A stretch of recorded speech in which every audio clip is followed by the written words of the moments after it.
சொல்கிறாரு, உங்களின் மீது சிலரை சாட்டி விடுவான். சாட்டி விடுவான்னா மீனிங் என்ன? வெட்டுக்கிளியோ தவளையோ இதெல்லாம் வந்து உக்காந்துக்காது. மூசா நபி சமுதாயத்துக்கு வந்த மாதிரி நம்மளை மேலே ஒரு ஆட்சியாளர்களை சாத்தி விடுவான். உலகத்தில் இன்றைக்கி ட்ரம்பை சாட்டி விட்டுருக்கான். ஒவ்வொரு பகுதியிலையும் சிறப்பான ஆப்புகள், தரமான செய்கைகள் நமக்கு செய்யப்படுது. அவர்கள் உங்களை விட கேடுகட்டப்ப, நீங்கள் இந்த ஆயத்துக்கு இப்படி மீனிங் எடுக்கிறீங்கன்னா நீங்கள் தரம் கெட்டவங்க. உங்களை விட அவங்க கேடுகட்டவர்களாக இருப்பார்கள். உங்களுக்கு கடுமையான தீங்கு விளைவிப்பார்கள். அடி மேலே அடி அடிச்சிட்டே இருப்பான். பிறகு உங்களில் நல்லவர்கள் பிரார்த்தனை செய்வார்கள். யாழ்லா இவ்வளோ அநியாயம் பண்ணுறாங்களா பாருல்லா. இப்போ ஃபேஸ்புக் எல்லாம் போய் பாருங்க. யாழ்லா அநியாயம் பண்ணுறாங்களா, அநியாயம் நல்லா சொல்கிறான். உங்களில் நல்லவர்கள் பிரார்த்தனை செய்தாலும் அல்லாஹ் ஏற்க மாட்டான்.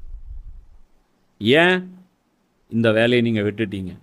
யசீது உட்கார்ந்துருக்கும் போதே ஹுசேனோட எல்லாரும் மதீனாவாசிகள் ஒன்றிணைஞ்சிருந்தா இன்னைக்கு இந்த நிலைமை வந்திருக்காது. இதுதான் பிரச்சனை. அலி கூப்பிடும் போதே சிஃபினில் பெரும்படை போயிருந்தா அந்த ஃபசாது அன்றைக்கே ஒழிக்கப்பட்டிருக்கும். யாரும் ஒத்துழைக்கலை. இப்போ டேஸ்ட் பண்ணுங்க. அலி அதான் சொன்னார், எனக்கு எப்போ சாவு வரும், இவங்களோட மாரடிக்க முடியல.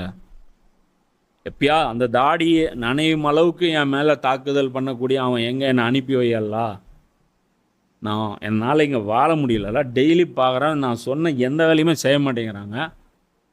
போய் எங்கள் முகாம் போடுங்கடா அப்படிங்கிறேன். 5 லட்சம் பேர், அதாவது கிட்டத்தட்ட 1 லட்சம் பேர் போக வேண்டியது 50 பேரோ 500 பேரோ போய் உட்காந்துட்ருக்குறாங்க முகாமில் போருக்கு போகிறதுக்கு. இதுங்களை வச்சுட்டுலாம் மாரடிக்க முடியல. ஹசனும் அதான் பாரு, இவங்களை வச்சுட்டு மாரடிக்க முடியல. இந்த இடத்துல அல்லாஹ் என்ன சொல்கிறான்? உண்மையிலே இந்த மீனிங் என்ன? இந்த ஆயத்துடைய மீனிங்கு